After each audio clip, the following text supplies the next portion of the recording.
whatever, yeah. 3, 2, 1, go. So, there it is. Reset regs.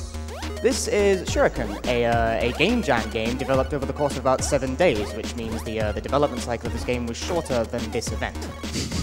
Cast your mind back to the heady days of 2000 and something? 16. I'm gonna go with middle of the summer. I don't remember the exact dates. It was called the Game Boy Jam. The goal was to make a game in the spirit of the Game Boy. This one took second place to a game with mouse look. I don't quite get how that's in the spirit of Game Boy. No, I don't get it either way.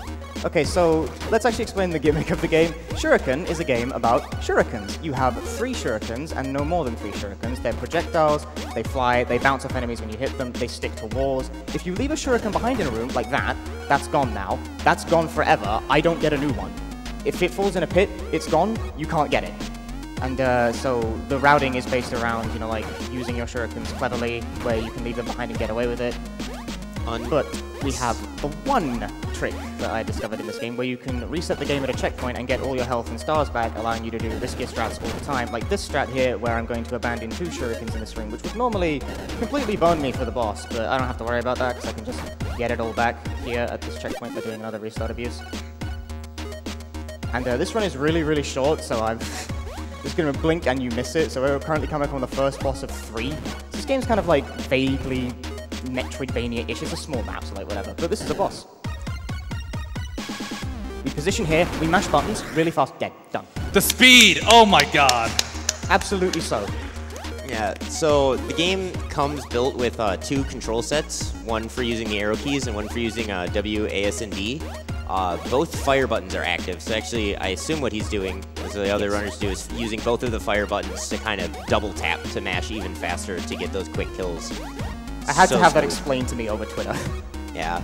And now we've got the double jump, and now there's actually movement tech, because normally this game has kind of a weird jump in that it's always fixed height no matter what.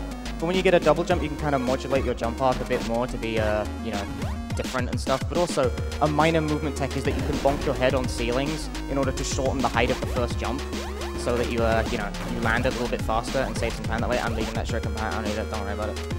It's not a big deal. It might be a big deal. Nah, it's not a big deal. Good. I kind of wanted it to be a big deal. I feel like that might actually be a big deal now. It's not a big deal. There's a checkpoint right here. I ain't touching it.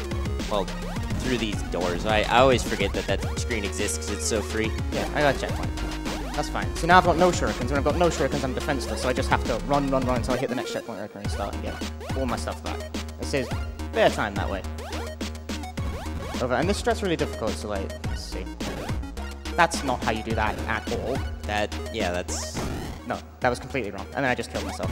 Never mind that. Pretend that didn't happen. Alright, we'll do. Okay, so tell me about this room you're coming up on. Bonk head on ceiling, shoot in the other direction, still didn't do it correctly. Nice hitbox, bro. I'll say you did it first try anyways, though. Good work, Punchy. Precisely fall down that hole there, that's kind of more hard. Oh, early spawn, I don't like that. Nah, this is... Okay, whatever, it worked. It was good. That was about as fast as normal. They spawned in a little bit of, like, you try and jump exactly so, but I jumped like an inch too high, so I spawned the skulls in slightly too early. Which can completely screw you and kill you, but yeah.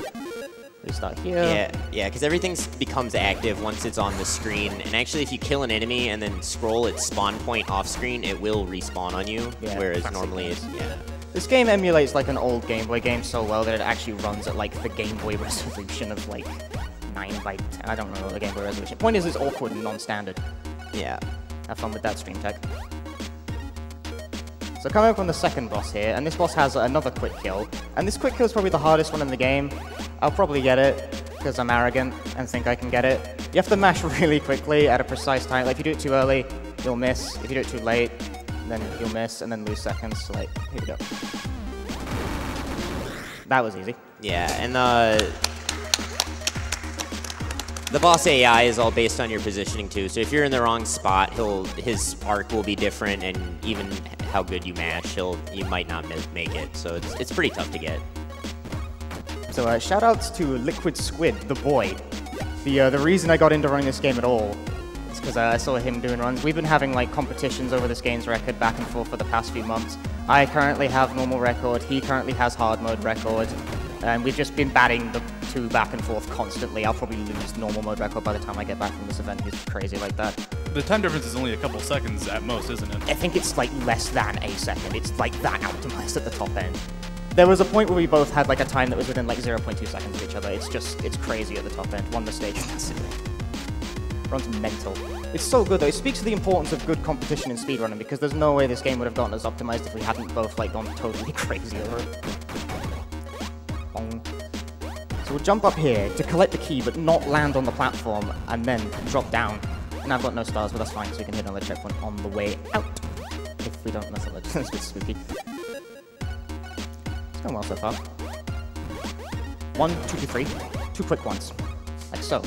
The key. Drop through. The perfect line. I'm doing the thing. I shouldn't do the thing. I mean, to be fair, like, a lot of this tech is just doing the rooms perfectly with these pre-planned strats. I'm not taking the safety save. I'm doing the risk. Yes. This room is the hardest room in the game, and it makes me want to die. Perfect. Nice. That's That was a lot harder than hard. it looks. It's very easy to die or just fall off the edge there. The positioning is quite exact. And now we're coming up on the final boss. This run is short. Very short.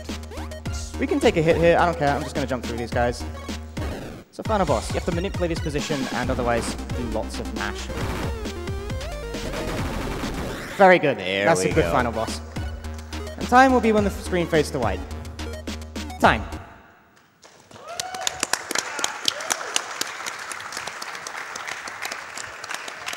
.618.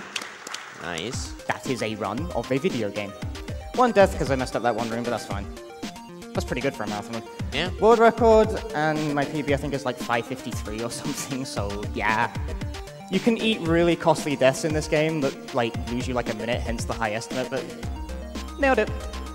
There you go. Shuriken Laser. It's a really short game. It's free, by the way. It takes about like 40 minutes on a blind playthrough, so you can play it yourself while, you know, if you need to kill time, like say during some sort of 8-hour long JRPG run. I don't know. Yeah, and Anyway. if you want to download it yourself, it's actually pretty easy. It's rxi.itch.io/shuriken, and there you go. Play it. Free. It's good. It's a great game.